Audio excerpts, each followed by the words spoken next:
Kunan is a young aristocrat from a prominent family in the kingdom, and you'd think his life would be great, but take a look at his family sitting all around him. Well, that's something he can't do because he's blind. He possesses something known as the hero's scar, so ever since the day of his birth, he has been completely blind, and that has made him really depressed. His personal maid, Eiko, has to lead him everywhere he goes, but to give Kunan something to do, she encourages him to learn magic. After all, he does have a water magic crest, so it would be a waste if he didn't learn how to use it. He is introduced to his magic tutor, Jenny, and she says it's nice to finally see Kunan in the flesh. She introduces herself and they start their first magic lesson for the day, a basic water ball spell. After teaching Kunan the incantation, he gives it a try and is able to create a small water ball. Jenny is impressed with Kunan's performance and says she can see that he has a high aptitude, but Kunan can't see anything, so he asks her to tell him what just happened. Jenny explains that he succeeded in creating a water ball around the size of an eyeball, but that was a really poor choice of words. She is worried that she might have offended him, but Kunan just came to the realization that magic can be eyeball-shaped, and if he learns enough of it, he might be able to make new eyes for himself. With newfound hope that he may one day gain his vision, Kunan becomes intrigued about the world around him and starts trying to learn as much as he can. Kunan's ancestor, the hero of this nation, Histor, defeated the demon lord, but he lost an arm and a leg in the battle. And since then, every so often, his descendants would be born with something missing, whether it be an arm, a leg, or eyesight. Which is crazy because imagine getting hurt so bad that your descendants end up suffering your injuries with you. Kunan may have lost the genetic lottery, but he's not going to let that hold him back any longer. He swears he's going to find a way to make new eyes for himself with magic, but practicing magic is actually really hard. He runs out of stamina after casting a few basic spells, and if he wants to create new eyes for himself, he can't stay like this, so he needs to find a way to strengthen his body. Normally, running would be a good way to raise stamina, but Kunan isn't exactly equipped for that, so Eiko suggests he could do some sword training instead, and she even has the perfect instructor in mind. Kunan spends the next few hours training with Master Oro to raise his stamina, and after that, Jenny arrives to continue her magic lessons with him. She can see that Kunan has been working hard with a sword, so she asks him if he wants to take a break since he would probably be tired from all the training, but he tells her he wants to keep going. In that case, Jenny suggests they should start by reviewing the water spell she taught him last time, but while she was expecting Kunan's progress to be the same as last time, to her surprise, he immediately creates 7 flawless water balls all at once, and she knows she did not teach him that. Meanwhile, over in the royal palace, Princess Marika has just been informed that a carriage has been prepared for her to go visit Kunan, but she doesn't really want to go. Kunan and Marika were betrothed to each other since he was born with the hero's scar, so it's an important political marriage, but she doesn't think Kunan likes her at all. She visits him every now and then so they can get to know each other, but he always acts so gloomy around her, and no matter how hard she tries to cheer him up, he would always say nothing matters because he's blind and can't do anything by himself. Even so, Marika's maid tells her she still has to go see him, so she eventually agrees and heads over to Kunan's home. However, this time, when she meets him, he seems much happier than he was the last time she saw him. She asks him if something happened to him recently, so Kunan explains that he recently fell in love with magic and it has given him hope again. He apologizes for always being so gloomy around Marika, and he asks her if she'd like to listen to some of his stories since he has been learning a lot of fun things recently. By the end of the day, Marika leaves Kunan's house, and this time, she actually had a lot of fun playing with him, so she can't wait for her next visit. Later that night, back at Jenny's apartment, she's freaking out because she doesn't know what to teach Kunan for his next lesson. She took this job because she thought it would be easy money teaching a 7-year-old elementary magic for a few years, but after a few lessons, Kunan already mastered it. She wonders if she should start teaching him intermediate magic, but she can't risk doing that because while magic is convenient, it's not necessarily safe, so she might get in trouble for teaching him dangerous spells so soon. However, she's not going to give up yet because she's got bills to pay, and she's going to come up with a perfectly safe lesson for Kunan so she can keep collecting her paycheck. The next day, when Kunan and Jenny meet, she tells him that today's lesson is going to be a little different. He has already mastered the water ball, but that is a compound spell, so she wants him to try learning to adjust the various aspects of it. Kunan assumes she's talking about how he creates water, makes it float in the air, and maintains its ball shape mid-air, and she tells him he's right, but there's a lot more to it. Things like temperature, flavor, and color can also be adjusted, and to demonstrate, she creates 2 water balls in front of him. When he touches them, he notices that one is cold while the other is warm, and he seems to understand the concept that Jenny is trying to explain, so he decides to give it a try. Jenny is shocked to hear him say that, because she came up with this lesson intending to have him spend the next few weeks learning it, but just from her explanation, he already understands the basics of the technique and was even able to create juice-flavored water. Granted, it's still really hard for him to do, so he's going to need to practice a lot. The next day, Iko is getting ready to prepare a drink for him, so she asks Kunan to make some hot water for her. And he does so, but as he is sending the water over, Kunan sees the bowl of apples underneath it, and then wait a minute, Kunan just saw those apples. He panics and drops the water because this is the first time he has ever seen something. But when Iko asks him if that means his eyes are working, he explains that that isn't the case. It's more like he was able to use his magic to identify the object, which is an astounding development because it brings him one step closer to his goal of creating eyes with magic. Right now, all he can do is differentiate the red apples from the green ones, but he still has no idea what most colors actually look like, so he's going to have to do a lot of practice to get used to this. A little while later, Iko goes to report the good news to Kunan's father, and he is shocked to learn that Kunan can actually see now. Iko explains that he can only see within a small range near his body with his magic, but he can identify colors easily, so it's as good as regular vision. He is also able to read books now by tracing the colors of the pictures. He still can't understand words yet since he never learned how to read as a kid, but it's only a matter of time before he gets the hang of it, and Kunan's father is glad to hear it. Later that day, Kunan is getting ready for his usual magic lesson with Jenny, but while he's waiting for her to arrive, he gets an idea and decides to surprise Jenny by showing off how much his magic has improved. To do this, he creates a massive ball of red water in the air, and Iko thinks it looks beautiful, but a moment later, his family comes to check on him. And Kunan is so excited to see them that he loses control of the water ball and splashes it all over himself and Iko. Kunan's mother is horrified by the sight of him in this state, but he doesn't understand what the big deal is since he is just covered in a bunch of red water. Iko explains to him that the color red can be a bit unsettling to most people because it's the same color as human blood, but Kunan had no idea that blood was red to begin with. Kunan spends most of his free time reading and his father has taken notice, so he calls Kunan's brother, Ixio, into his office to tell him about his plans. He tells Ixio that he's thinking of sending Kunan to school now that he can take care of himself, but he is going to need Ixio to look after him as much as possible as his older brother. Sometime later, Kunan is summoned to the main branch to meet his father, but he's not sure what this is about since he hasn't done anything bad recently. When he finally meets his father, he says he has a very important announcement to make. According to Kunan's tutor, he has already finished most of the subject material taught at the school for noble children, even though he has never actually been to school.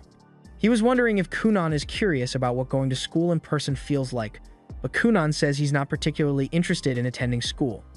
After all, he wouldn't want to be a burden on his classmates, and he has his own goals he wants to achieve.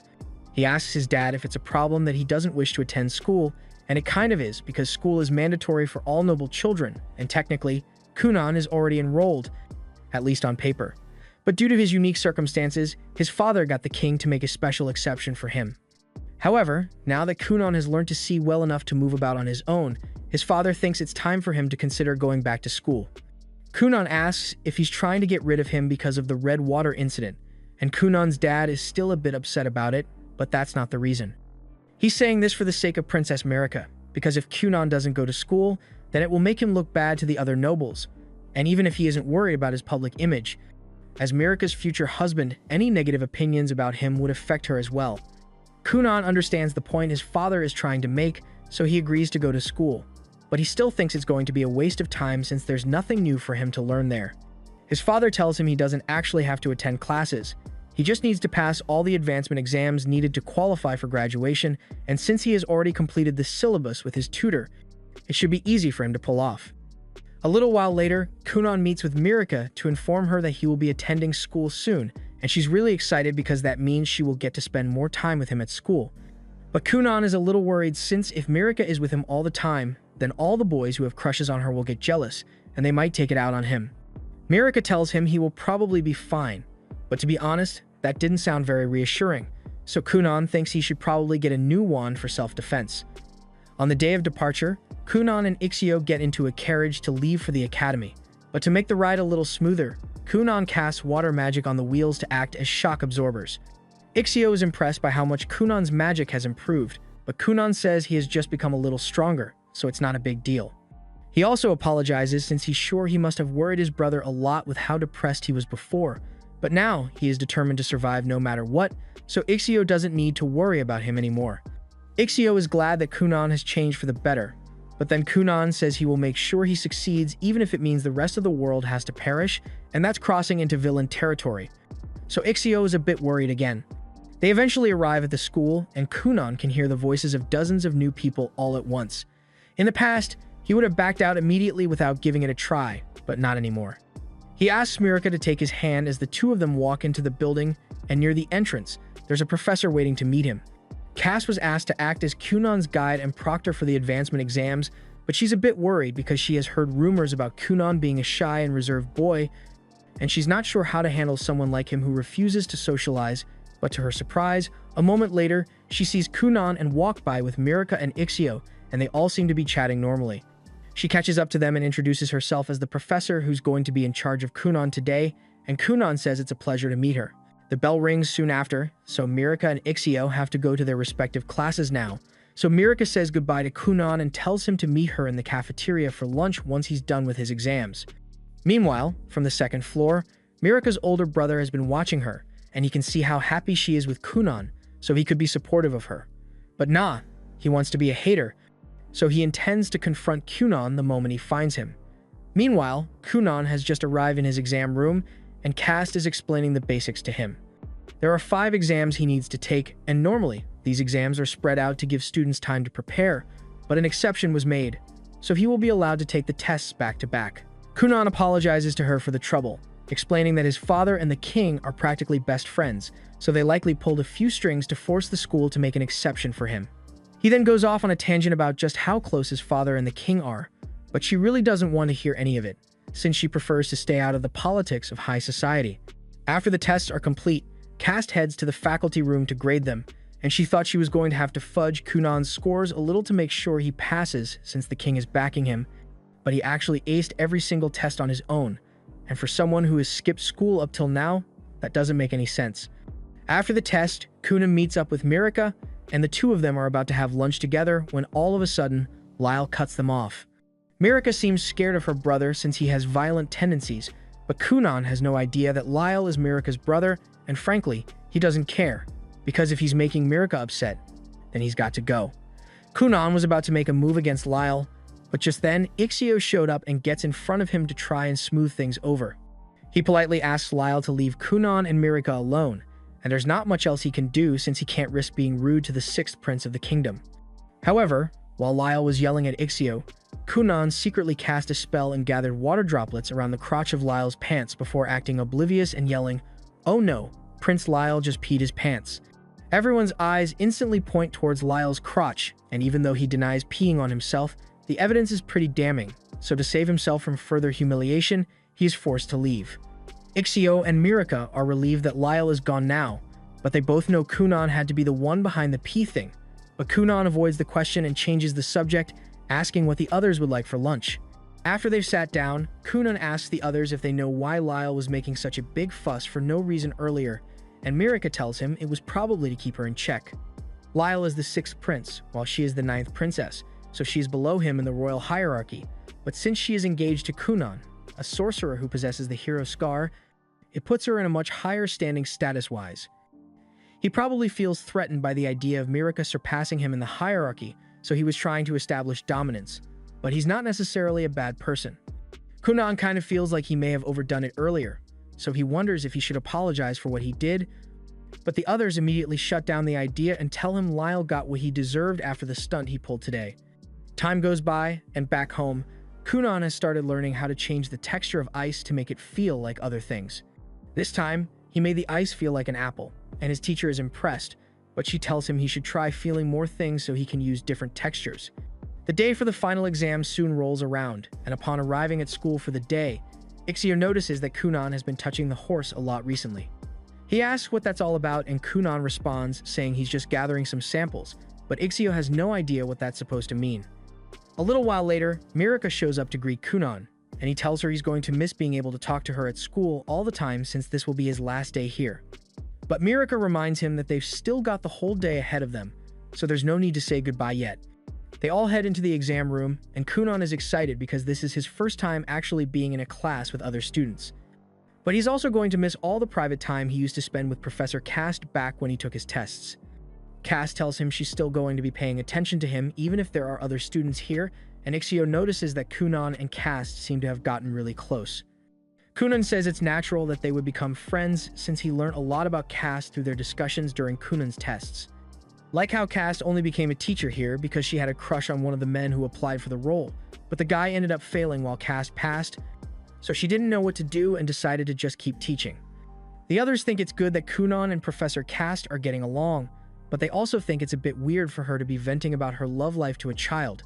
Just then, a bunch of the other kids in class approach the group and ask Ixio and Mirika to introduce them to Kunan since they haven't had a chance to talk to him yet, and since they are being so straightforward.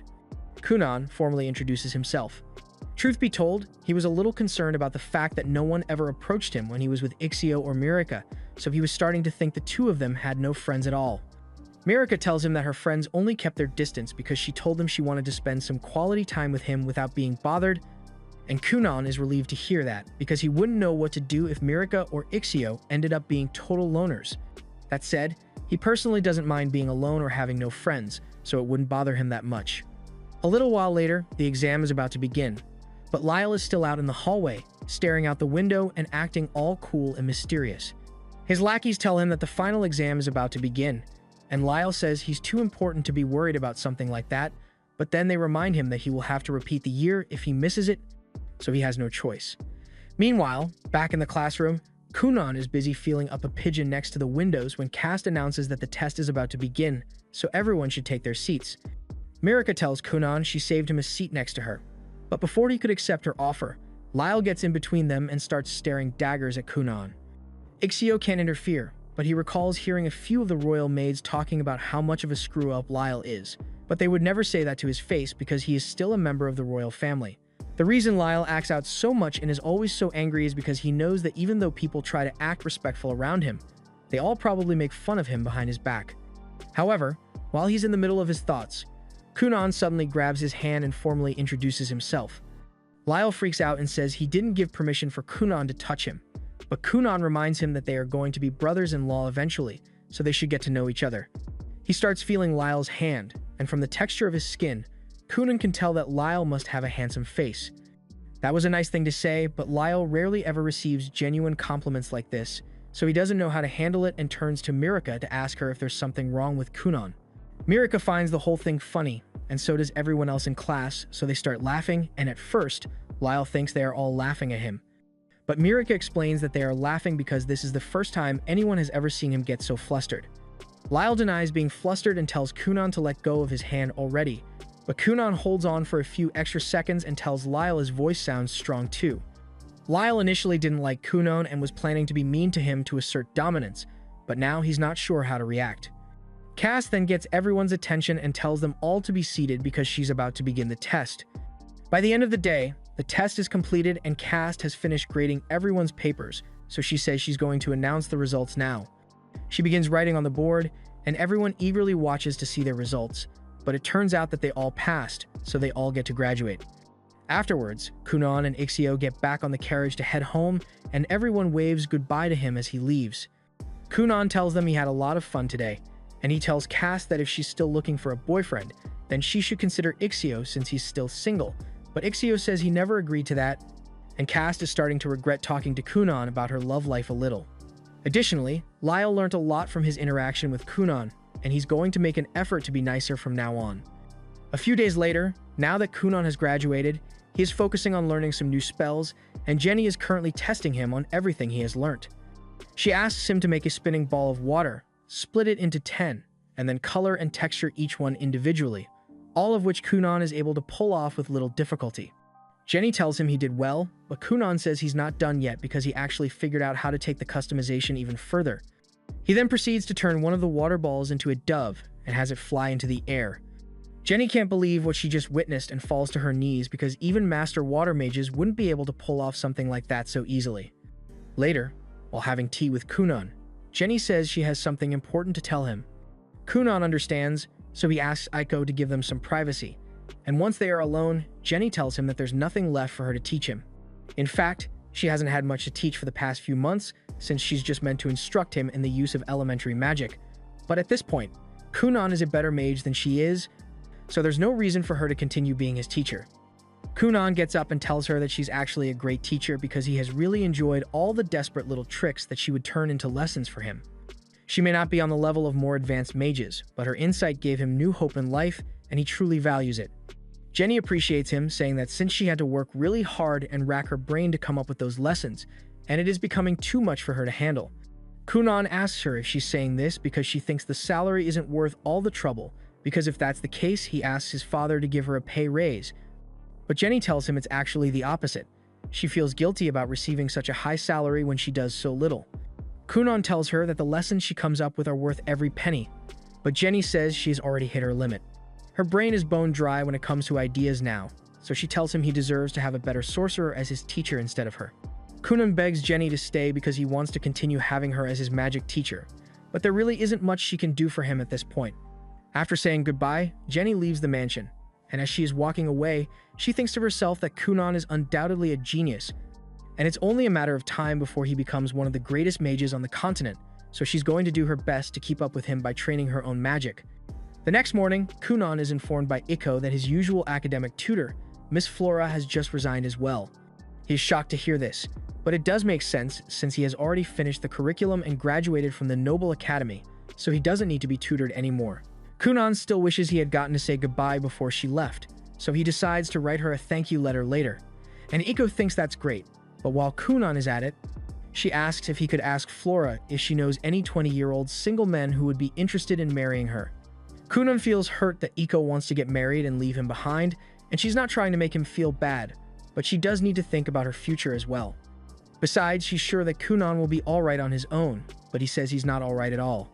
Jenny already left, he just found out that Flora resigned, and now Iko wants to leave as well. At this rate, he won't have anyone left soon. That night, during dinner, Kunan tells his father about Jenny quitting and how she said he should find a master sorcerer to become his teacher if he wants to continue learning.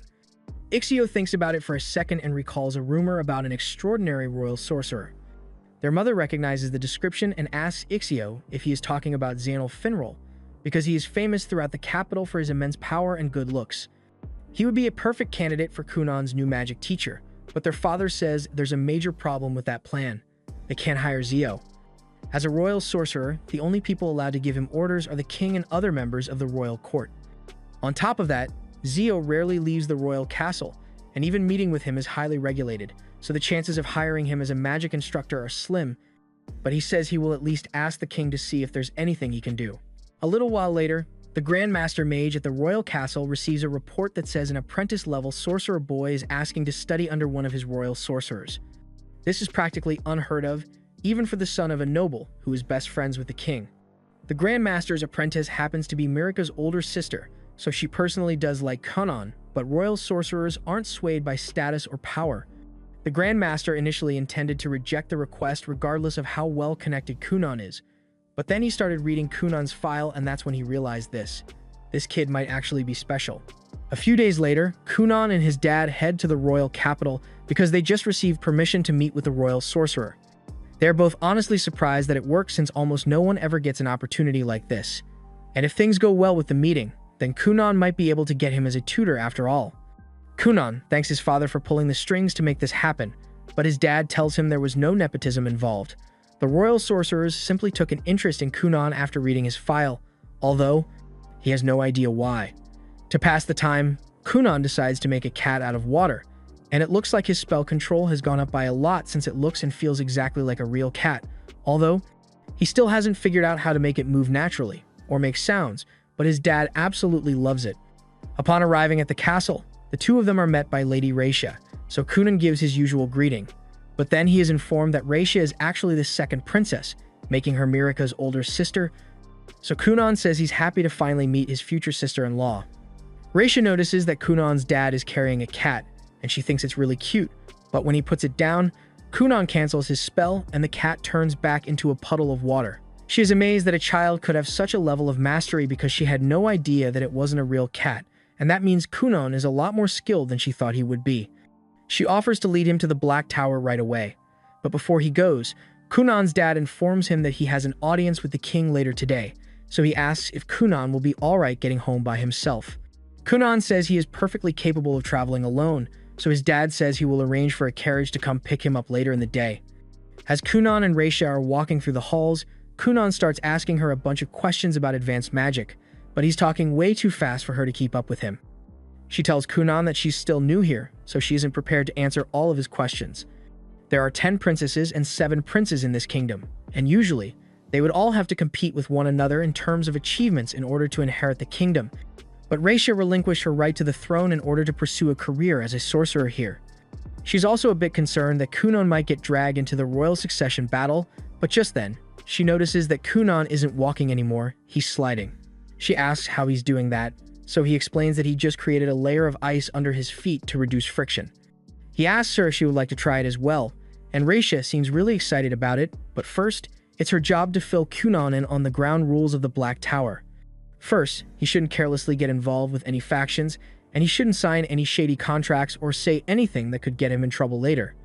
And now that that's out of the way, she asks Kunan to turn her shoes into skates. A minute later, the two of them are skating down the halls without a care in the world, but it's causing a huge commotion, so a few of the guards try to get them to stop. However, they are way too fast for them to catch up. Just then, the knight captain, Dario, happens to be passing by when he notices what's going on, so he starts chasing after Kunan and Reisha and orders them to stop skating in the halls. Kunan is starting to get a little concerned that they might be in trouble, so he asks Reisha if they should stop, but she says she's having way too much fun, so they just need to go even faster to shake Dario off. Unfortunately, Dario never skips leg day, so he is easily able to catch up to the two of them and delivers a long scolding out in the courtyard afterwards. After that, Kunan is finally taken to meet Akthard, the Grand Mage, and as soon as Kunan meets him, he can tell that Akthard is the real deal. Akthard recalls hearing that Kunan has a water crest on his body, and Kunan confirms this, explaining that it's on his right shoulder. Akthard takes a look and discovers that Kunan's crest is a 2-star, but Kunan has never heard of that classification before, so he asks what it's supposed to mean. Akthard explains that there are 7 different crest types, the 4 elementals, and then there's light, dark, and foul. They also have ranks, and 2-star is one of the most common since it's second to last. Reisha mentions that she also happens to be a 2-star with a wind crest, and if that's the case, then Kunan assumes Akthard must be higher. Akthard asks what led him to that conclusion, so he explains that the magic density around him is much higher than that of Reisha's, kind of like regular cheese compared to premium blue cheese. Akthard thinks that's a fun way to look at it, but he also doesn't like being compared to cheese, so he tells Kunan never to call him that again. That aside, Akthard informs Kunan that he has a 4-star crest, but having a low or high crest number doesn't necessarily indicate one's skill with magic. It just indicates the amount of total energy they can use. Anyway, now that the boring information is out of the way, Akthard invites Kunan to come down to the courtyard so the fun can officially begin. Downstairs, a bunch of the royal sorcerers all gather to witness Kunan's magic since they heard that he's really amazing. Akthard says he wants Kunan to take a little test, and Kunan is all for it since if he passes, then he might be allowed to have a royal sorcerer as his tutor. Akthard calls over one of the sorcerers, Victo, and asks him to start the test, and he proceeds to cast a few dozen water balls around himself. Akthard then informs Kunan that he needs to overcome Victo's spell with his own magic, and Kunan is at a loss for words because this is the first time he has ever had to do something like this. He remembers Jenny explaining that the water ball spell allows you to create water, or alternatively control water that already exists, but he never even considered the idea of taking control of water created by another mage. He decides to give it his best shot and effectively begins wrestling with Victo for control of the water, but it's a lot harder than he anticipated. By the time the test is over, Kunan had only managed to claim 2 of the water balls, and at first, he is disappointed in himself because he thinks he did poorly, but on the contrary, he is informed that he did really well. In truth, Victo wasn't expecting him to be able to take any of his balls, let alone 2, so he has exceeded all their expectations. Although Akthard would still like to see more of Kunan's magic, so he asks him if he would be willing to do a few more tests. A few minutes later, Kunan creates a massive water balloon in the middle of the grass, and Akthard is having the time of his life bouncing up and down on it, and Kunan is wondering if it's really alright for the Grand Master to be messing around like this on the clock. Akthard asks Kunan how he managed to create this thing, so he explains that it's just an ordinary water ball that he tweaked to give it extremely elastic properties. In fact, He could probably make it strong enough to bounce Acthard all the way up to the second floor of the castle, but Acthard tells him he has had enough bouncing for today. A moment later, Raisha goes up to Kunan and asks him if he can make other things out of water, like humans for instance. Kunan says he can, and to demonstrate, he creates a doll of Eco, but he still hasn't figured out how to make it move naturally. He has attempted to make it fly before, but it looked really creepy, so he doesn't do it often. Regardless, Raisha and the others ask him to do it anyway, so Kunan makes the Eco doll fly through the air. But as it goes past one of the windows, a few castle-maid mistake it for a ghost, so they all start freaking out, and the knights eventually get called, so they head down to the courtyard and start yelling at all the sorcerers for causing so much trouble. Everyone starts trying to pin the blame on Victo for some reason, and Kunan is feeling down because he didn't think he would get scolded twice on his first day here. Acthar tells him there's no use sulking over what has already happened, but just to be safe, he suggests that the next time they meet, they should discuss magic over lunch instead. Kunan asks if this means he passed Acthar's test, but considering how much fun he was having earlier, he thought the answer would be obvious. He says he will personally take care of assigning a royal sorcerer to be his teacher, and Kunan is overjoyed to hear that.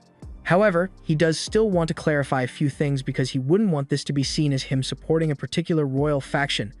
But Raisha tells him he doesn't need to worry about that since royal sorcerers aren't involved in politics at all. Kunan is happy to hear that, but before he leaves, there's one more question Acthar would like to ask him. He wants to know what Kunan's goal with magic is, so he explains that he is studying so that he can one day create new eyeballs for himself with his magic. Everyone thinks that's a noble thing to aspire towards, and Kunan is happy that they all support his dream, but as he is preparing to leave for the day, he discovers his father waiting for him, and he does not look happy. He apparently heard about how Kunan got scolded for causing trouble here 2 times today alone, and he wants an explanation, as soon as possible. Raisha tries to explain that it isn't his fault, because she was the one who asked him to do the things he got in trouble for, but his father says that doesn't matter because a sorcerer is always responsible for the consequences of their magic. After all, one who possesses the power to potentially kill thousands shouldn't be able to use the excuse of "I was just following orders," so if listening to orders will result in others getting hurt, then you should always refuse to do it no matter what. Kunan realizes his dad is right, so he apologizes and promises not to make the same mistake again. His father then starts heading home, but Kunan was planning to have dinner with Mirika tonight, so he's going to hang back a little longer. But speaking of his dinner, Raisha reminds him that he should probably start heading to the other wing of the castle because he's supposed to be meeting Mirika in a few minutes. Kunan had no idea that it was already so late, but he doesn't want to run all the way there because he would end up being all sweaty.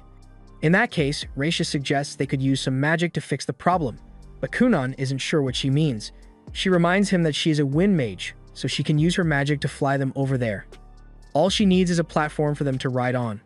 Kunan creates another water balloon, and after the 2 of them get on it, Kunan makes it float into the air, and once they are high enough, Raisha uses her wind magic to propel them forward.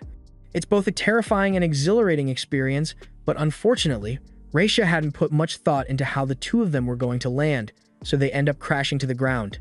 Luckily, the water ball breaks their fall, but they happen to land right in front of Dario, and he does not look happy because this is the 3rd time he has caught them causing trouble.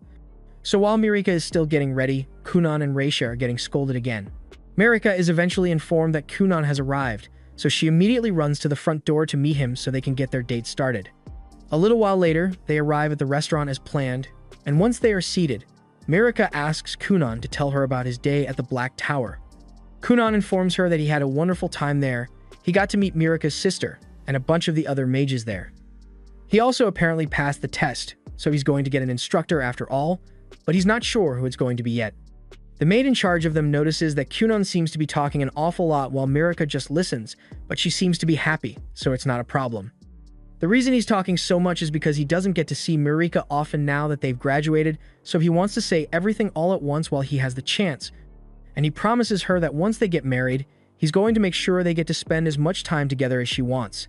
That line made Mirika's heart flutter so much that even after the date was over, she spent the next few hours kicking her feet in bed because she was so happy. Later on, we see Kunan back at home, and he's busy writing a report in his room, but just then, Aiko calls out to him and asks for a little help with his magic. Kunan heads outside to see what she wants, so she asks him to create some soap bubbles so she can wash the clothes better. Kunan agrees to help, but he's a little annoyed since he needs to go back to writing his report after this. However, Eiko tells him that it's not good for him to stay cooped up in his room all day, because if he doesn't get enough sunlight, then he will never grow taller. Kunan asks if girls really prefer taller guys, and she says most do, but she will always like him whether he's tall or remains a little munchkin.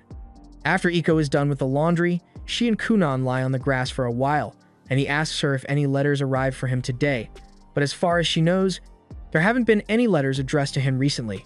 She asks if he's expecting something specific, so he tells her he was just waiting for the confirmation from the tower about who his instructor is going to be, but it seems they haven't decided yet.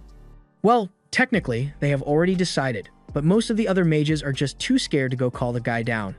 One of the mages eventually heads to Xion's room to tell him that the Grand Mage has a task for him, but he is met by a mountain of messy papers, and when Xion finally gets up, he threatens the guy for messing with his valuable sleep time. Xion asks what he's doing here, so the guy informs him that the Grand Master wishes to speak to him, and that gets his attention. A few days later, Kunan receives a letter informing him that a teacher has finally been assigned to him, and Eiko is really happy for him. But when she hears that Kunan's teacher is going to be Zan, the legendary mage known all throughout the kingdom, she can hardly believe it. All the women in the kingdom would practically sell their souls to get a chance to meet him, and since he's going to be Kunan's teacher, that means she will have a ton of opportunities to talk to him. Later on, we see Raisha and Mirika together in the royal castle, and they are on their way to meet Xion because according to the rules, a royal sorcerer still needs to receive a direct order from a member of the royal family in order to go outside, so they plan to order Xion to guard Mirika. This also gives her a good excuse to visit Kunan, but Raisha is still a bit salty about Xion being chosen because she wanted to be Kunan's teacher instead. Along the way, Mirika runs into two more of her older sisters, Everil and Lydalia. And while Mirika may have a good relationship with Raisha, the same can't be said for these two. They begin talking about how talented and amazing Kunan is, and that, in comparison, Mirika is a plain loser who's just mooching off his glory. But Raisha cuts them off and tells them to get out of the way if they don't have anything important to say. The two are pissed, but they know they can't stand up to Raisha, so they run off. Later that day, Kunan is in his garden, awaiting Xion and Mirika's arrival with Eiko, and once the carriage pulls up, he gets up to greet Xion. However, to his surprise, Mirika is the first to step out of the carriage. He wasn't expecting her to come today, but he is happy all the same because it's always a pleasure to see her. However, as he is chatting with Mirika, Xion steps down from the carriage and Kunan falls silent the second he steps into detection range. As for Eiko, she is geeking out internally at the sight of Xion, but she doesn't want to make a fool of herself, so she is doing her best to keep a straight face on. The magical energy Kunan is feeling from Xion is incredibly dense, and he can immediately tell that Xion is far better than any of the other royal sorcerers he met the other day. Mirika notices that Kunan went really quiet all of a sudden, so she asks if something is wrong, but he says it's nothing. He introduces himself to Xion, but Xion makes it clear that he doesn't actually want to be here. The only reason he agreed to come was because the Grand Master told him there was an interesting young mage here, but he doubts Kunan is going to be able to live up to his expectations. Dario then speaks up and formally introduces himself to everyone as the knight sent to protect Mirika and Xion during this trip. Kunan says it's nice to see Dario again, which surprises Mirika since she didn't know Kunan and Dario had met before. So Kunan explains that Dario is the knight who scolded him and Raisha 3 times last time they visited the capital, but he was just doing his job. Anyway, a few minutes later, Kunan, Xion, and Mirika all sit together at a table in the garden, and at first, Kunan was completely ignoring Xion because he was preoccupied talking to Mirika, but Xion quickly gets tired of watching the two of them flirt, so he slams his fist on the table and tells Kunan he wants to talk about magic now. He is trying to make Kunan understand how insignificant his knowledge of magic is by asking him questions far outside his depth, but Kunan seems like he's ready for anything. Xion asks Kunan if he knows about compound spells, so Kunan states that they are basically spells made by splitting and rearranging the magic circle of an original spell to get new effects. Xion asks Kunan how many sections he can split a spell into at the moment, and he was expecting Kunan to say something like 5 or 10, but to his surprise, Kunan reveals that he can actually handle 31 different sections at once. He can sometimes go up to 32, but his success rate at that level is inconsistent right now. Xion is genuinely surprised to hear that Kunan is capable of such complex magic, and he is starting to understand why the Grand Master was so interested in this boy, but he's still better. He proudly announces that he can go all the way up to 50 sections, and Kunan is astounded because he has no idea how Xion pulled it off. But before they go any further, Xion asks Kunan how he managed to get past the 20-section hurdle, since most mages get stuck there. Kunan explains that it was easy to overcome the bottleneck once he started layering the spells. Xion is impressed that Kunan was able to figure out such an advanced concept all on his own, and it makes sense that the other royal sorcerers were fighting to become Kunan's teachers because a boy with this kind of talent is extremely rare, but he still plans to test Kunan to see how far he can go. Kunan begs Xion to show him what a 50-layered spell looks like, but Xion sees no point in doing that since he won't be able to replicate it by seeing it only once. And besides, he hasn't officially accepted Kunan as his student yet, so he's still got to prove himself as worthy.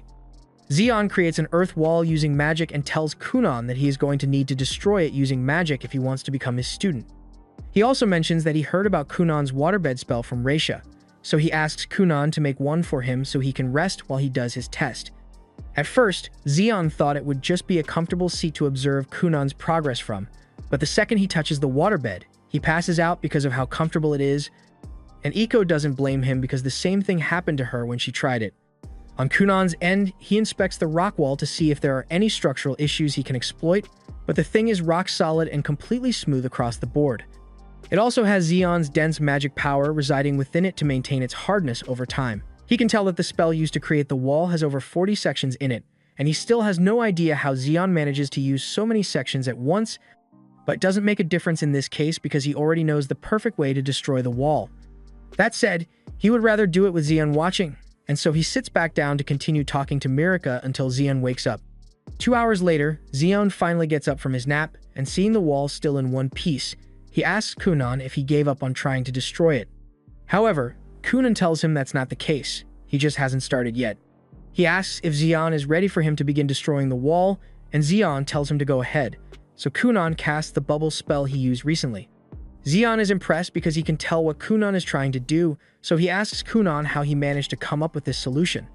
He explains that while it is certainly a very sturdy earth wall, at the end of the day, it is still made of dirt, so he figured that if he covered it with enough water, then it would eventually become saturated and wash away on its own. Xion tells Kunan that he did really well, because most people, when faced with a test like this, would immediately opt for brute force, but Kunan chose to use finesse instead, and that is a valuable skill for a mage. He tells Kunan that from now on, he is officially his student, and Kunan is extremely happy because not only does he have a wonderful master, but he also has Mirika by his side. However, Xion cuts Kunan's flirting short and tells him he won't have much time for that anymore because he has thousands of things to learn and tons of research to do. And on that note, he asks Mirika what she plans to do. He tells her that Kunan already has exceptional talent, and it's only a matter of time before he becomes one of the most influential people in the kingdom, and when that happens, there will be no shortage of women asking for his hand in marriage, so how will Mirika stand out then? Mirika understands what he's trying to say, but Kunan tells Xion to stop being so mean to her. Xion says he didn't mean anything bad by it since he's actually rooting for her, but Kunan tells him there are still some things you shouldn't say like that. And with how he acts, Kunan wouldn't be surprised if Xion was unintentionally mean to the girl he loved at one point, and someone else was able to steal her away from him because of it. Those words hit really close to home for Xion just now, but he won't admit it, so he just yells at Kunan to shut his mouth. Later that night, Mirika returns home and gives some serious thought to what Xion said earlier today. She knows that Kunan is going to become an amazing person in the future, and if she wants to remain worthy of his partner, then she is going to have to improve herself somehow. A few days later, Xion and Mirika return to Kunan's home for his next lesson, and Kunan is so excited that he can barely contain himself. However, instead of training, Xion apparently had something else in mind for Kunan's lesson today, so he takes him to an empty office and dumps a pile of documents on the table for him to sort through. This was technically supposed to be Xion's job, but he's too lazy to do it, so he tells Kunan that he needs to get through all of these by the end of the day, and asks him to make another water bed so he can take a nap in the meantime. Since Kunan is going to be busy with this all day, Mirika won't be able to talk to him at all, so Aiko offers to make her a cup of tea while she waits. However, Mirika declines and says she actually has a favor she would like to ask for. Mirika tells Iko that she would like to practice her swordsmanship in her free time while she's here, but she asks her to keep this a secret from Kunan since she doesn't want him finding out until she has gotten good enough to be worthy of him. While Mirika is training outside, Kunan is still busy organizing all of Xion's documents, but it's incredibly difficult since Xion's handwriting practically qualifies him to be a doctor. A little while later, Zeon finally wakes up from his nap and asks Kunan if he is done with the documents yet, but Kunan tells him he's still only halfway through them. Zeon tells Kunan he's way too slow at this, but Kunan defends himself and says he would have been done by now if Zeon didn't have the penmanship of a toddler. Half of the documents are completely indecipherable, so Kunan has pretty much been forced to figure out most of the theories on his own just so he could rewrite them in something that doesn't look like chicken scratch. Zeon can't deny that his handwriting is an absolute mess, but he says this is an important part of Kunan's training, because there's a difference between information and knowledge. If Kunan had simply been reading the documents, then all he would be getting is information. But since the handwriting is so bad, he is practically forced to decipher all the theories on his own instead of just reading them, and that makes it much more likely that he will actually remember the concept later on. That makes a lot of sense. So Kunan thanks Zeon for being such a good teacher, but this is still just a way for Zeon to pawn off his work on Kunan. By the end of the day, it's time for Zeon and Marika to leave, but Kunan still has a few questions to ask because he remembers seeing a diagram of a spell in one of the documents, and he was wondering what it's about. Zeon knows what Kunan is talking about, but it would be easier to show him rather than explain it here. So he tells Kunan to come to the Black Tower when it's time for their next lesson. A few days later, Kunan arrives at the Black Tower, and all the royal sorcerers are glad to see him again. They are excited to see more of Kunan's magic, but Zeon cuts the fun short and tells everyone that Kunan is here to see him, so they need to back off.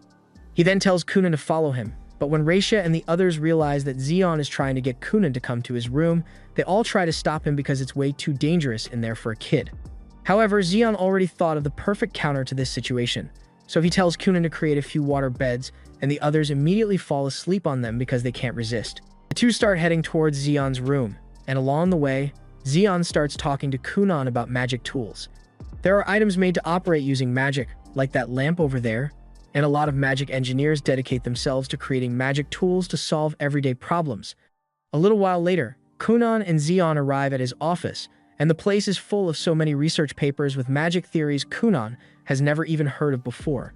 Zeon tells him he is free to read as many of those as he wants, but the real reason he brought Kunan up here was to show him this.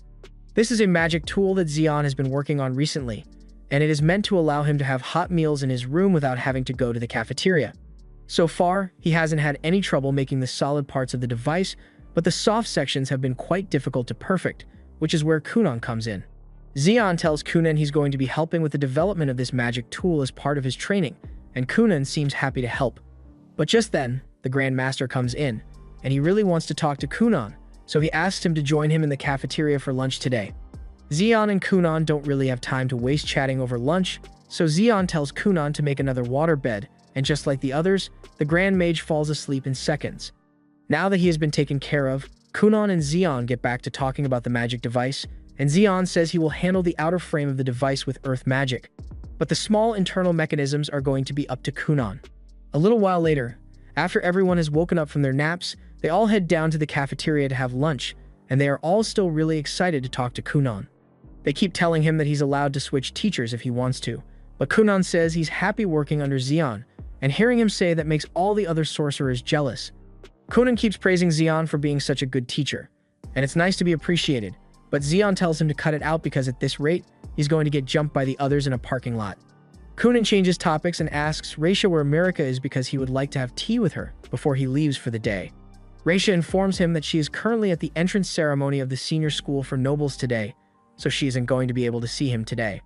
Kunan knew Marika was going for higher education, but he had no idea that it had already started. The Grand Master asks Kunan what he intends to do now, and he doesn't really like the idea of being stuck in a classroom all day, but if it's necessary for him to graduate, then he's just going to take the graduation exam like he did last time. The Grand Master asks him if he's sure he doesn't want to go to school, because with his talent, the Magic Academy would be a great fit for him. Kunan had never heard of the magic school before this. So the Grand Master explained that it is the institution which all royal sorcerers and even sorcerers from all over the world attend in order to learn everything there is to know about magic. You need to be at least 12 years old in order to attend, so Kunan wouldn't be able to go for another 2 years, but even Zeon thinks it would be a good idea, so he tells Kunan to give it some thought. 2 years go by, and Kunan's training has been progressing quite smoothly. He can even cast 55 section spells that are on par with Zeon's spell now, so you can tell that he has become a decently powerful mage. After today's training is over, everyone heads inside to enjoy some piping hot pie, courtesy of the now completed lunchbox magic tool. It works just as intended, and it is already really popular all around the kingdom, but Kunan is a bit pissed that Xian took all the royalties for the invention even though he did half the work on it. In total, Kunan and Xian have collaborated on 8 magic tools and 5 magic theory papers so far, and Kunan is still eager to work on more. But all of a sudden, Xian says he will handle the rest of the work on his own. Kunan reminds him that they still have to work on that insect-trapping magic device because it's not done yet, but Xian once again tells him that he can handle it on his own, and Kunan is starting to get the feeling that Xian is trying to get rid of him.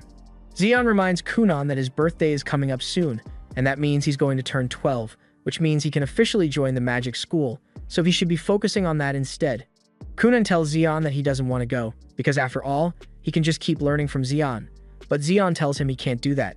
Kunan is a water mage while Xian is an earth mage, so there are many things he will never be able to teach Kunan regardless of how skilled he may be.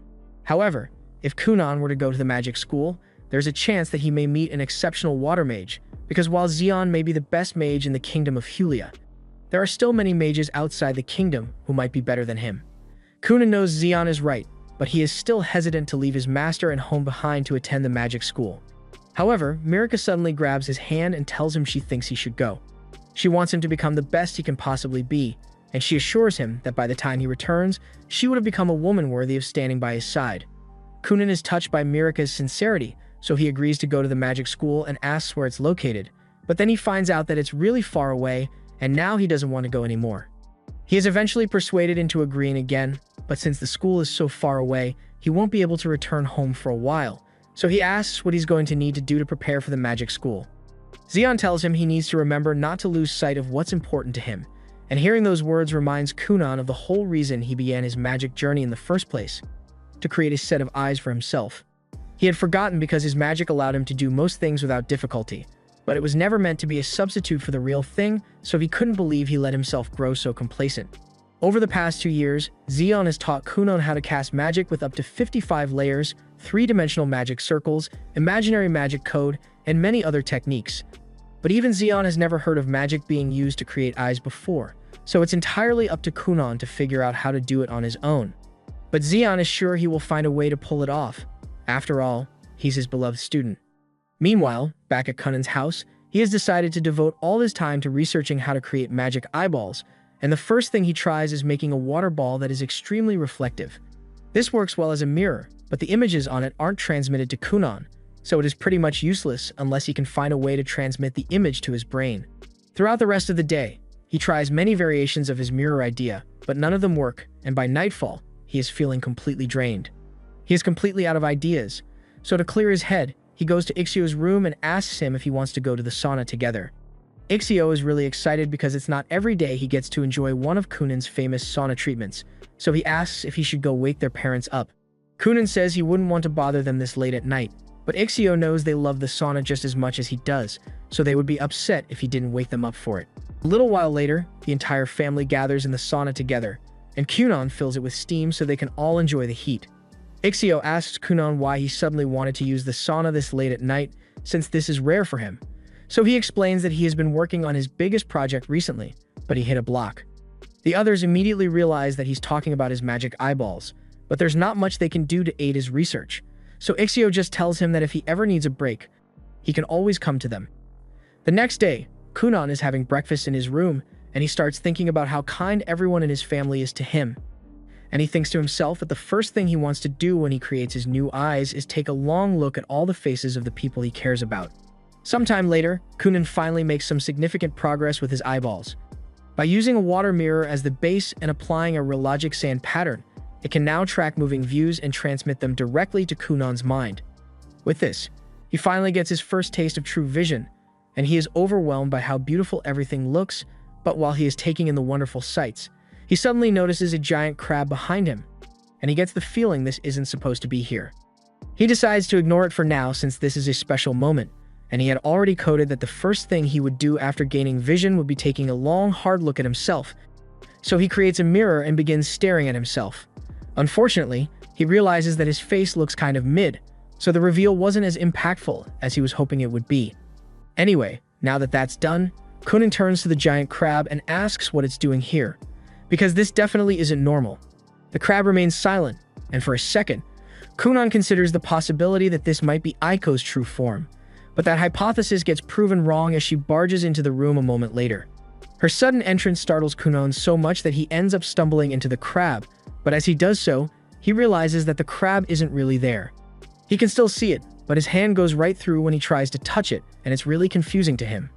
Aiko is also a little confused as to why Kunan is waving his arm in the air, but then she notices the magic eyeball thing floating next to him, and she realizes that he must have accomplished his goal. She is incredibly happy and gives him a big hug, but she accidentally knocks the magic eye away, and all the spinning makes Kunan really dizzy. Aiko apologizes for bumping into his eye, but since this is a special occasion, she asks if he would like her to make a special feast to celebrate. Kunan likes the sound of that, but there's still the small issue of the giant crab standing in the middle of the room, and Aiko seems to have no idea that it's there at all. And to make things even more confusing, for some reason, Kunan sees a black horn on Aiko's head, but she has never mentioned having a horn before, and she doesn't seem to know that it's there. Kunan really doesn't know what to make of this situation, so he decides to just let it go for now and deal with it later. In the meantime, he heads out to get his first true taste of the outside world, and you'd think he'd be blown away by the beautiful scenery of the fields, but with his magic vision, what he sees is a bleak expanse of land with a black sun and a gloomy atmosphere. This is not what he was expecting at all, but he has never seen the sky before, so he can't tell if this is normal or not. Aiko soon joins him outside since they are about to head to the main building to inform the others of his sight, but Kunan is still rather concerned because the crab is following him now, and Aiko still can't see it. When they eventually arrive at the main house, Ixio and Kunan's mother are overjoyed by the news that he can now see, and Kunan is happy to see them as well, but for some reason, Ixio has wings, and his mother has heterochromia. They both look really cool to Kunan, but just like with Aiko's horn, he is the only one who can see it, and he still doesn't know why. A few moments later, Kunan's father comes running up the stairs because he was just informed of Kunan's sight, and Kunan was expecting him to have an invisible feature similar to what the others have, but to his surprise, his father looks like a walking calamity on par with Anti-Spiral. None of them seem to have any idea about their invisible features, so there would likely be no point talking to them about it, so Kunan decides to wait and ask Xion for advice when he gets the chance. News of Kunan's achievement soon reaches the royal castle. Xion is informed that he has been permitted to leave the castle to visit even though he's no longer Kunan's instructor since this is a special occasion. Later that day, the carriage from the castle arrives and Marika is the first to come out and greet Kunan. She tells him she's really happy he was able to achieve his dream and asks to see how the spell works. Kunan obliges and forms his magic eye, explaining that it reflects all images and transmits them directly to his brain, though his actual eyes still need to be open for him to see anything. On that note, Marika notices that Kunan's eyes have been closed this entire time, so she asks him to take a look at her, but Kunan is a little nervous because he doesn't know what Marika is going to look like. He slowly opens his eyes and looks in Marika's direction, and thankfully, she looks perfectly normal and as beautiful as Kunan had imagined, though she does have a feather sticking out of her head. But that's something Kunan can just ignore. Darius soon arrives as well to congratulate Kunan on his achievements, and in Kunan's eyes, he looks like he has some kind of legendary sword on his back. But that's nothing compared to what Kunan sees when Xion finally arrives, because he straight up looks like a being of pure light. He is having a hard time looking directly at Xion because he's too bright, and at first, Xion thinks Kunan is just messing around, but Kunan tells him he genuinely looks like a max brightness phone in the middle of the night. Kunan asks Xion to join him inside because he has something he wants to discuss in private, and Xion agrees, so he follows Kunan inside. While they do this, Marika heads out to the garden to continue her training with Dario as usual, and inside, Kunan informs Xion of everything that has happened since he gained his vision, including the giant crab that's following him everywhere he goes and the random features he keeps spotting on people. Xion finds the whole thing hilarious since he has never heard anything like it before, but Kunan doesn't think it's funny, because when he eventually marries Marika and moves into Villa with her, he doesn't want to have to deal with a giant crab watching everything he does. In all seriousness, Xion does believe that Kunan is telling the truth because the descriptions he has been giving seem a bit too vivid for him to have made them up. He also feels flattered by the fact that Kunan sees him as a being of light and takes pride in that even though he doesn't know what it means. There are two possibilities he can think of for Kunan's current situation at the moment, and one is that Kunan's magic eye might be allowing him to see the shape of people's souls, which is why he sees hidden features that no one else can. Kunan agrees that it's possible, but if that's the case, then it would mean his soul is a giant crab, and he doesn't want to accept that. Zeon also suggests that it could be hallucinations brought about by intense magic sickness, but Kunan has never heard of magic sickness before, so he doesn't know what it means. Zeon explains that in this world, there are various locations which are dense with magical energy, and he was once walking through such an area when he suddenly got hit with a sudden spell of dizziness. It felt as though he had downed 20 shots of vodka in one go, and he began to see dozens of immaterial creatures moving through the area with no physical form. That sounds really similar to what Kunan is experiencing, but there's no way to know for sure, since neither of them has much information on what this phenomenon is. Zeon tells him that they will be able to learn more about it as Kunan looks at more and more things, but until then, they have to keep working on theories to find a pattern. Kunan asks him if it's possible that he just messed up the magic eye when he was creating it, which is why he's seeing all this weird stuff, but Zeon tells him that's not possible, because anything that someone as brilliant as Kunan makes is bound to work. There are many creatures in nature that can't see color, some with dozens of eyes, and some with no eyes at all. There's no universally correct way to see, so it's perfectly fine for Kunan to have his own way of seeing the world. And besides, the things he's seeing might hold some significance that they haven't figured out yet. But in the meantime, he probably shouldn't tell anyone about the strange things he's seeing, since it would be a bad idea to draw attention to it before he has figured out how it works. Kunan agrees with Zeon, and he's glad he chose to ask him for advice before doing anything else. But looking directly at him still hurts his eyes, so it's hard to stay focused. Late into the evening, Mirika is done with her training, but Kunan is still talking with Zeon inside, and she can't leave without Zeon, so she has to wait out here with Iko. Since Kunan's birthday is coming up, Mirika asks Aiko if she has any idea what a good gift for him would be, but Aiko tells her that Kunan will be happy with anything Mirika gives him, so there's no need to overthink it. A few moments later, Kunan and Zeon finally come outside, but as soon as Zeon sees Mirika, he bursts out in laughter because he can't stop imagining how funny she must look to Kunan since he sees her with a feather sticking out of her head. Later on, Aiko is helping Kunan clean out his office, and she asks him where she should put this pile of books, but he says he has already finished reading all of those, so she can just take them back to the main building's library. The reason he's cleaning out the office is because today is his 12th birthday, and he has officially decided to attend magic school. That evening, Kunan's family throws a party for him, and they all give him the gifts they prepared for the occasion. They are happy for him, but they are also upset that he's going to be moving so far away. Kunan's mother is taking it pretty hard because she doesn't know how she will handle not having Kunan around anymore. But Kunan assures her that no matter how far Kunan goes, he will always love her. Later that night, Kunan and Mirika are out on the balcony together, and Mirika asks how Kunan's preparations for his departure have been going. He tells her he just packed a few of his most comfortable clothes and the bare necessities because he can buy everything else he will need once he arrives. Unfortunately, Mirika has to go to school on the day Kunan is meant to leave, so she won't be there to say goodbye to him before he leaves. But Kunan understands that she has things she needs to do, so it doesn't bother him. Mirika decides that this is a good time to give Kunan the present she picked out for him, so she hands him a box, and when he opens it, he finds a beautiful bracelet inside.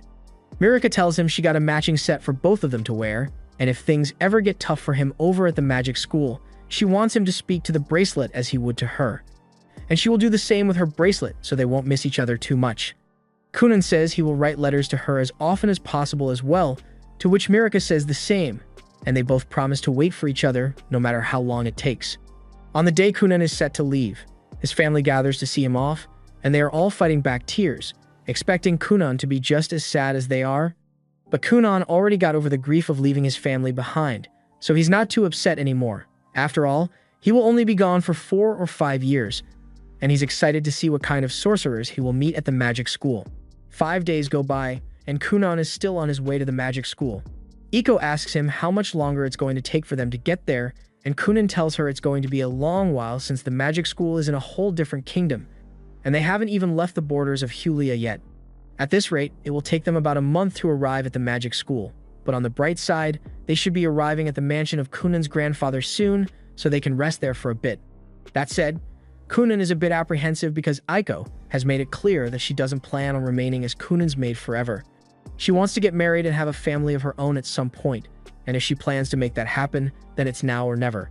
Kunan is still really reluctant about letting Iko leave, so Iko tells him that if he doesn't want her to leave so badly, then all he has to do is abandon Mirika and marry her instead.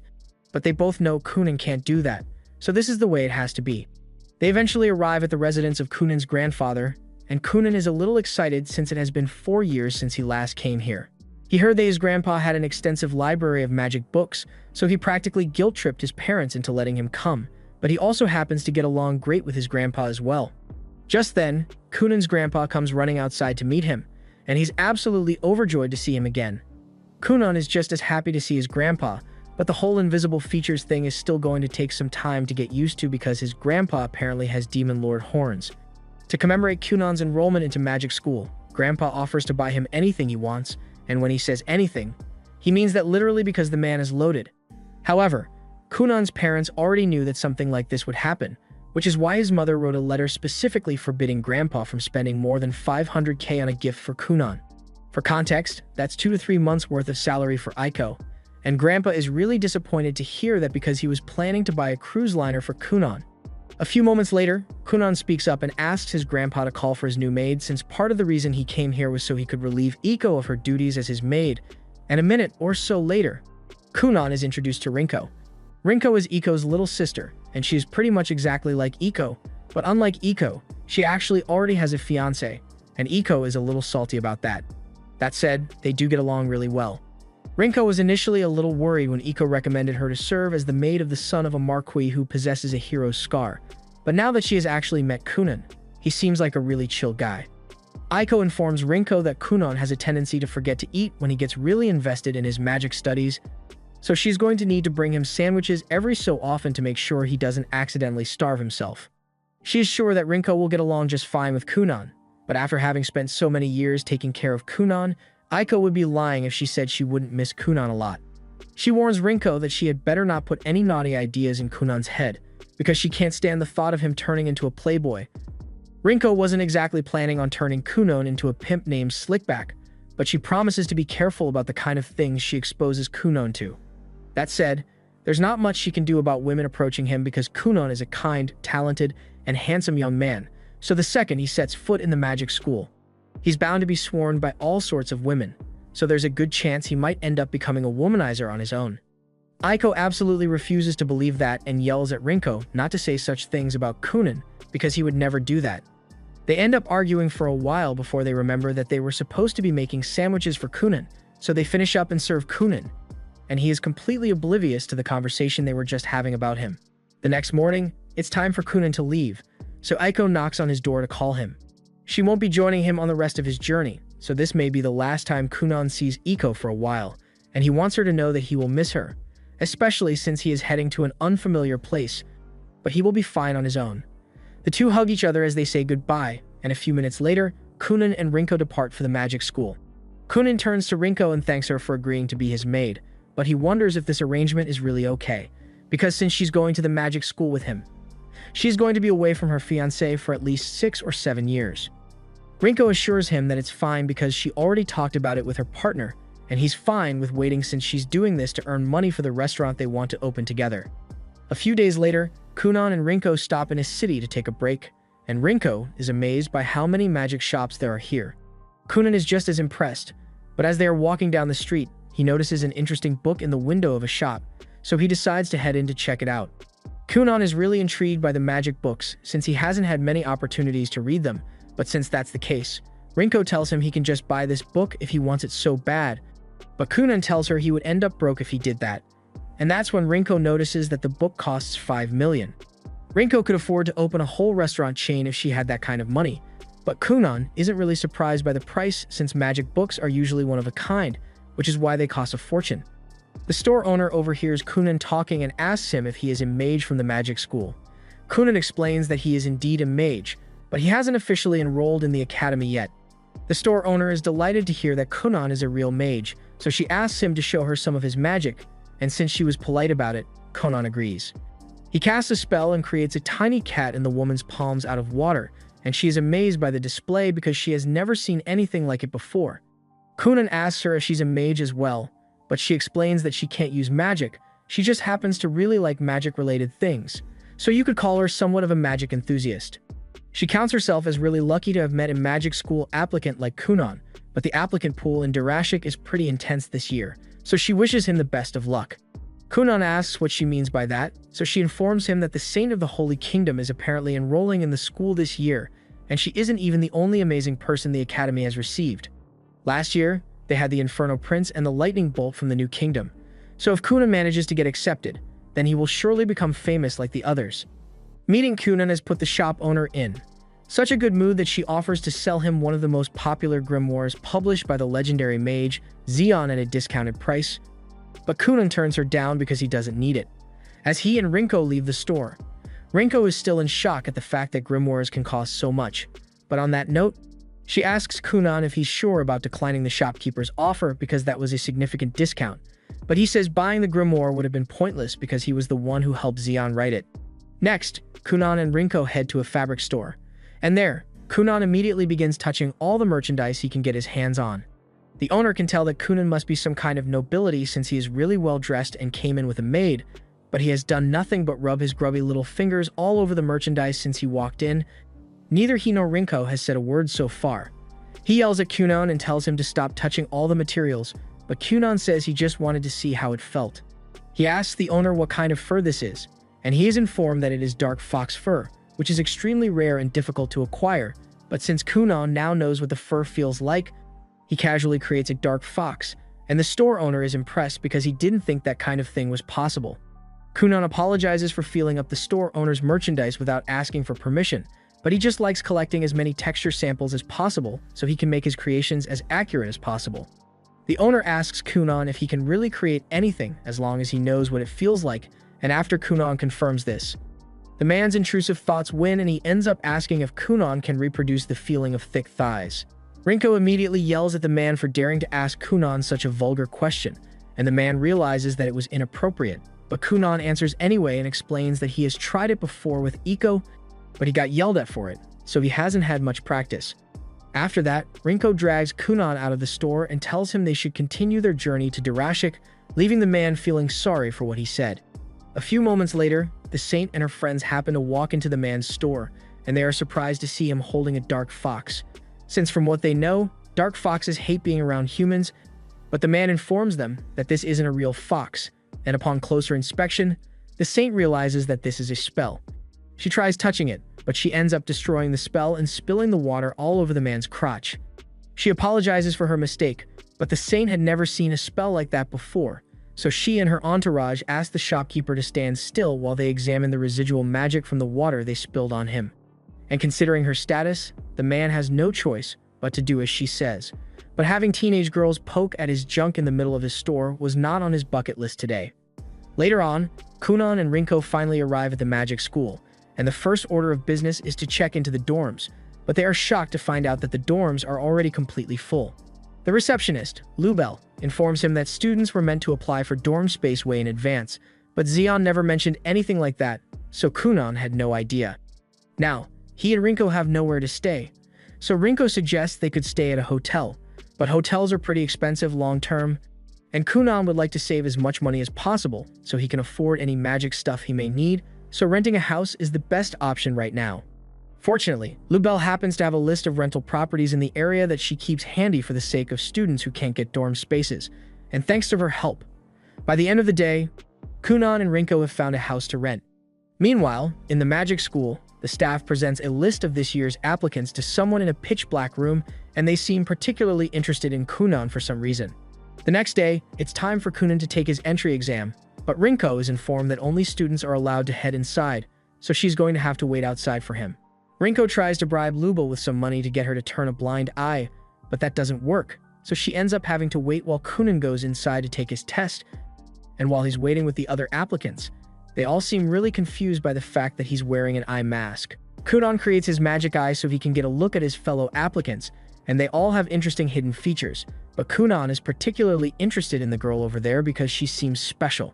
He walks over to her and asks if she happens to be the saint from the Holy Kingdom, which she confirms, but she is confused as to why Kunan is talking to her since they've never met before. Kunan says he's just interested in talking to her because she's the first light element magician he has seen in real life, and he wants to learn as much as he can about it. The saint doesn't think there's any point in indulging Kunan, because she believes light magic is superior to all other forms of magic, so as a water mage, there's nothing he could learn from her. However, after she says this, the others look at her with confusion because there is no hierarchy among the different types of magic.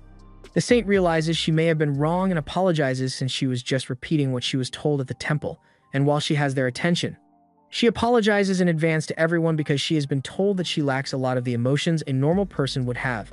So even though she's just speaking how she normally would, she might end up offending them unintentionally. She explains that the reason she lacks emotion is due to the effect of the hero scar she inherited, and when Kunan hears this, he gets excited because that means he and the saint could become disabled besties. The saint still has no idea what Kunan is talking about, but just then, the professor in charge of the entrance exam shows up and tells everyone to get ready to begin. Kunan takes a look at Professor Soph, and at a glance, he can tell that this man is really strong, and Seifi is strong as well. But her feature is a little underwhelming since she's just got a bunch of rats at her feet. After introducing themselves, both Soph and Seifi congratulate all four of them for their enrollment into the Dirashik Magic School, and the kids are all shocked to hear this because they haven't even done anything yet. Soph explains that at this school, you're pretty much guaranteed to be admitted as long as you're a sorcerer. The saint is surprised to hear that since she was told the entrance exam was particularly difficult, but Soph explains that they just say that to make their school seem more competitive. Besides, seeing as all four of them have magic crests, which are exceptionally rare, there's no way they wouldn't be admitted to the school. Kunan is a little disappointed since he studied really hard to make sure he would pass the test, but Soph informs him that they will still be taking a test, so his efforts weren't completely wasted. There are 3 different courses here. The first level is known as Fundamentals, where mages can learn the basics of magic if they are new to it. The second level is called Teacher Assisted, which is pretty much just regular magic classes, and the third level is called Independent Research. It basically means your magic skills are already so advanced that you're free to do whatever you want as long as you don't commit any crimes. Kunan is really excited to hear this since the idea of getting to do independent research sounds great to him. But Soph adds that the advanced class is only suited for top-tier mages, so getting into it and graduating won't be easy. Kunan is really excited because he can't wait to see what kind of test he will be given, but his optimism really seems to annoy Seifi for some reason. The first part of their assessment is a practical test, so Soph asks everyone to step forward one after the other and share the type of their crest, its rank, and the number of spells they can cast. First up is Hank, so he steps out and informs everyone that he has a 2-star fire crest and can cast 7 spells. Soph then asks him to demonstrate his most powerful spell, so Hank casts a Fire Path spell. Kunan is impressed since the fire spell may be basic, but its unique trait is the fact that it follows a path that Hank lays out using his magic energy, so its applications are endless. By the time Hank is done with his spell, he has imprinted a spiral pattern on the grass, and Soph tells him he has done well, so they move on to the next candidate. The boy's name is Rhea, and he says he has a 2-star wind crest. He also informs everyone that he can use 8 spells. Soph is impressed, and he's low-key rooting for Rhea since he also has a wind crest, but his evaluation still depends on how well he can use his magic. Rhea is about to cast his best spell, but before he does so, he warns everyone to keep their distance because his spell is a little destructive. Everyone steps back, and Rhea then raises his wand to the sky, gathering tons of magic energy before firing a massive wind blast at the ground. The spell he just used was intermediate magic, and it relies on drawing magic from the sky to create a strong gust of wind, which is really impressive to Kunan. The next candidate is Reyes, so she informs everyone that she has a 3-star light crest, and she can use a maximum of 5 spells. Her best spell is healing magic, but since no one is injured at the moment, she decides to use her second best spell, a beam of light attack magic. Kunan is astounded because a light attack like that is practically impossible to dodge unless you evade before she casts the spell, and he would love to see what else Reyes' light is capable of, but it's his turn to go up next. Kunan steps forward and informs everyone that he has a 2-star water crest, but he can only use 2 spells, the water ball spell and the bubble spell. Soph is surprised to hear that, especially since he was told to make Kunan's test especially hard. Kunan has no idea what Soph is talking about, so he explains that he received 2 recommendation letters for Kunan. One was from the Grand Mage of Hulia, and the other was from Xian, and hearing this gets all the other students' attention because they had no idea that Kunan was involved with such a famous mage. Kunan is surprised that they all know Xian, but Soph informs him that practically every mage in the education field knows who Xian is, and as it just so happens, Seifi has a bit of a rocky history with Xian, which explains why she is being hostile to Kunan as Xian's student. Anyway, since Xian was the one who asked for the test difficulty to be raised, Kunan says he's fine with it, So Soph begins and casts a wind barrier around himself, telling Kunan that he needs to find a way to defeat him like this. The others think this is an impossible challenge since Kunan only knows elementary water magic, and water spells are easily repelled by wind magic, so it should be impossible for Kunan to get to Soph like this. However, Kunan just looks at Soph with disappointment because he thought he was going to get more of a challenge. Soph thinks Kunan's confidence is interesting, but he tells him to complete the test first if he wants to complain about it being too easy, unless of course, he's just bluffing. Kunan can't let himself lose aura in front of Reyes since he's still trying to become friends with her, so he accepts Soph's challenge and begins by creating dozens of bubbles all around Soph. Soph is impressed that Kunan could create so many, but he thinks it's pointless because bubbles like these will never be able to get through the barrier. However, Kunan isn't done yet and proceeds to multiply the number of bubbles while turning them red and swirling them around Soph's barrier. Now, if Soph dispels the barrier, he will be swept away by the bubbles, but he still doesn't think this is enough, so he tells Kunan he's going to have to step up his game. However, Kunan casually creates a water chair for himself and tells Soph that the battle is pretty much already over. Kunan can keep his bubble vortex going for 2 days straight if he needs to, and there's no time limit, so he's perfectly fine waiting for Soph to run out of stamina. After all, with a spell like that, Soph must be eating through quite a bit of his mana reserves. So Kunan predicts that he will only be able to keep this up for half a day at most. As much as Soph hates to admit it, Kunan has him beat here, so he concedes defeat, and Kunan dispels his bubble vortex. As soon as he's done, Kunan turns back to Reyes and starts asking her to show him more of her magic. Since this part of the exam is over, Soph moves all the students into a classroom, and Kunan is still pestering Reyes to get her to show him her magic. He even invites her out on a parfait date to get her interested, but Reyes turns him down because she has no interest in showing off her magic. Soph gets everyone's attention and tells Kunan to stop flirting with Reyes because it's time for the next step of the exam, and it's important that he doesn't disturb Reyes' peace of mind before the interview. Kunan says he understands, and Seifi proceeds to call Hank as the first student to be interviewed. While Hank is gone, Kunan asks Soph what the interviews are about, but Soph doesn't really have an answer to that because the topic changes a lot depending on the candidate, so he will just have to wait and see. In that case, Kunan asks Soph a few questions about wind magic while he waits for his turn to be interviewed, and Soph doesn't have a problem with it, so he tells Kunan to go ahead. Once all the others have been called for their interviews, Soph asks Kunan what he intended to do if the test earlier had ended up having a time limit.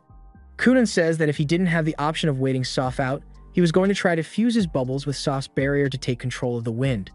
Soph asks him if he really thinks that's possible since he has never heard of a technique like that before, but even though Kunan has never tried it before, his gut tells him it should work, since taking control of a spell from the inside should naturally be easier than trying to do so from the outside. He personally thinks that water magic is the most versatile since it is capable of penetrating most materials, but he can't claim it is the strongest because he has yet to figure out the details of how to do so. It is now time for Kunan's interview, so Seifi shows up to lead him to the interview room, but when Kunan arrives at the door, he's a little puzzled because his magic senses won't let him see what's beyond the door. He asks Seifi to describe the room to him. Until now, she had honestly forgotten that Kunan is blind, but she obliges and tells him that it kind of looks like nighttime in there. She asks him if he wants her to lead him inside if he can't see in there, but Kunan assures her that he will be fine on his own and walks in. This is the first time in a while that Kunan has been truly blind because even his magic eye can't see anything in here, but a moment later, his magic eye is forcibly dispelled and he finds himself surrounded by 7 figures. One of the figures starts approaching Kunan as she talks about how she used to be Xion's master, but Kunan cuts her off and asks that she not come any closer, because he has a fiancée and doesn't want to get too close to other women. The figure is confused by this since she was told Kunan was flirting with Reyes a few minutes ago, but Kunan says that wasn't flirting. He just wanted to learn about Reyes' magic, which is totally different. The figure decides to just change topics and asks Kunan if he learned anything new today, to which Kunan responds by talking about all the amazing types of magic he saw his course mates use earlier today, and he plans to find a way to incorporate those spells into his own arsenal as soon as he gets home. The figure says she is satisfied with Kunan's answer, so he will be placed in the advanced class, which Kunan is very happy to hear. She then tells Kunan that if he does well, she might even take him on as her personal student, but before she even finishes speaking, Kunan has already walked out because he wasn't interested in paying attention. Getting ignored like that kind of stung, but the figure has to admit that Kunan really is something special, because when he walked in, he tried to use a spell she had never seen before. And even though it was incomplete, She is excited to see what else Kanan can come up with.